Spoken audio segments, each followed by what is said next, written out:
Tuesday continues here on One News Now. I'm Pauline Verzosa. Bilang Pilipino, bilang Pilipino. Some prominent political figures have filed their COCs for the local polls. In Makati City, Senator Nancy Binay has filed her candidacy for mayor. She will go up against her brother-in-law, 2nd District Representative Luis Campos, husband to her sister Abby.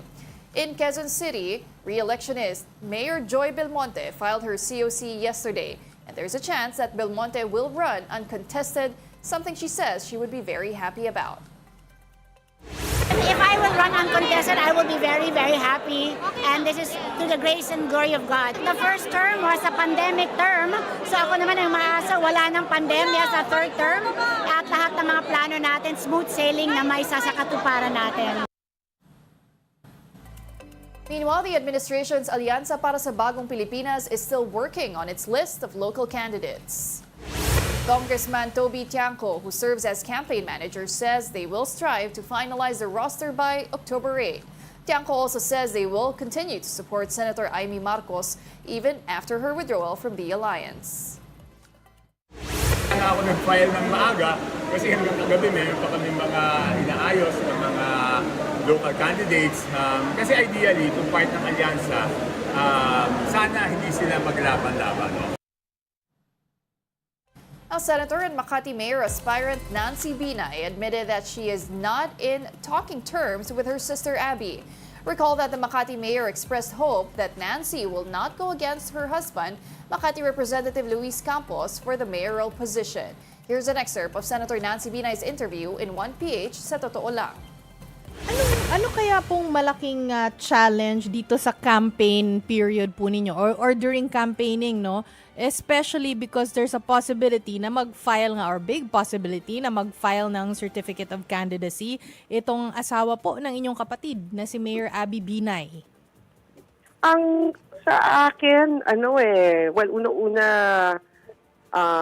hindi ko kalaban yung kapatid ko. Wala sa balota for mayor yung pangalan niya. So, malayo yung sitwasyon for 2025 from the 2019 situation. I guess yung normal, for me, yung mga challenges is yung normal challenge sa campaign, yung paano natin mapapaliwanag dun sa mga kababayan natin kung ano ba yung ino-offer natin sa kanila. Pero Senator, is this something that you've discussed with your sister, with your family? Kasi syempre, hindi niyo po siya kapatid, pero brother-in-law niyo pa rin po si Representative Campos. And sabi nga ni Mayor Abby last week, tatakbo rin talaga siya for mayoral race, gaya nga po ng sabi ni Chiki. So is this something that you have discussed with your family? Actually, the sad reality is matagal na kami hindi nag-uusap magkapatid. And it's not because of politics.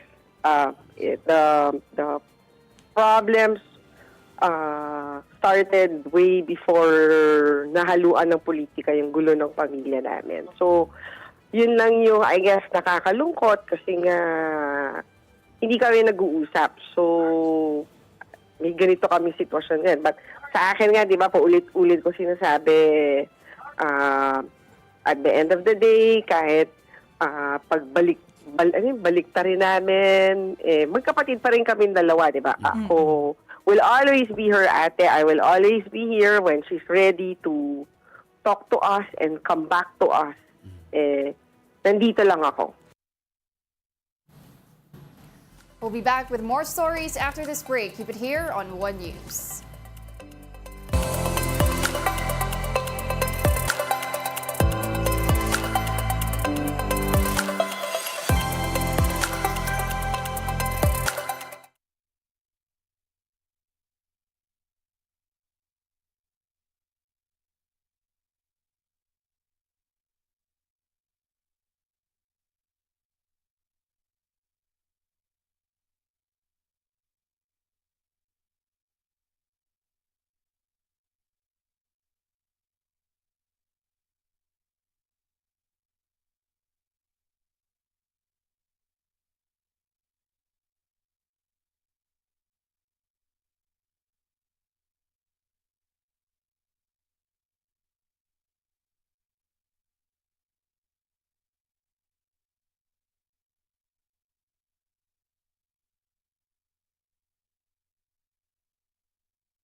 Welcome back. You're still watching One News Now. I'm Pauline Verzosa. Let's now take a quick look at today's other headlines. In the Philippine Star, a Manila court convicted 10 fraternity members over the hazing death of UST law student Horacio Castillo III in 2017. They were sentenced to life in prison and ordered to pay Castillo's family for actual, moral, and exemplary damages. And in business world, inflation likely eased below 3% in September, according to the Bangko Sentral ng Pilipinas. The central bank's forecasts show that inflation likely settled within the 2 to 2.8 range, slower than the 3.3% in August. In other news, the parking fee rate in NAIA has drastically increased this month. From 40 pesos, the first 3 hours of parking in NAIA is now at 50 pesos. Drivers have to pay additional 25 pesos for the succeeding hours. And from 300 pesos, the overnight parking rate is now at a whopping 1,200 pesos. The Manila International Airport Authority said the rate increase is part of the concession agreement with San Miguel Corporation. They assured the public that the profit from the increased rate is going to be used for improving the parking facilities in NAIA. Bilang Pilipino, bilang Pilipino. Agri Party List representative and senatorial aspirant Wilbert Lee lays down his plans should he secure a seat in the upper chamber. Here's an excerpt from his interview on The Big Story. Tell us why you're gunning for the Senate this time. You've only had one term in the House, right? Yeah. No, I believe that I can do more in the Senate. No? Mas marami akong magagawa doon. I don't need to get the consensus of so many people. No? Like in the Senate, you just need to, stop to 12. No? Maybe 12, 12 lang kayo.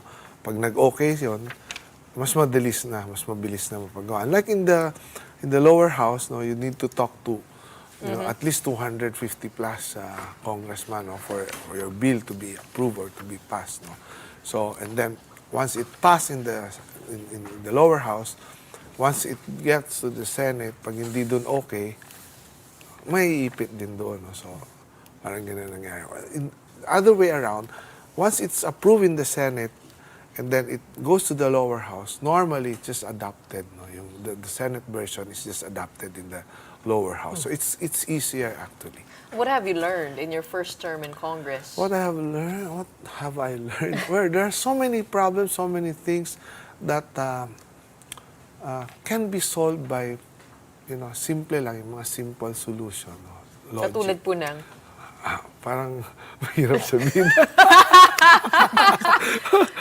Parang yung pinaglalaban namin, no? Pinaglalaban ko, no? I think you all have seen the Mike scaffold, no? the other day. No? It all started from yung pinaglalaban natin, yung healthcare, health benefits. No?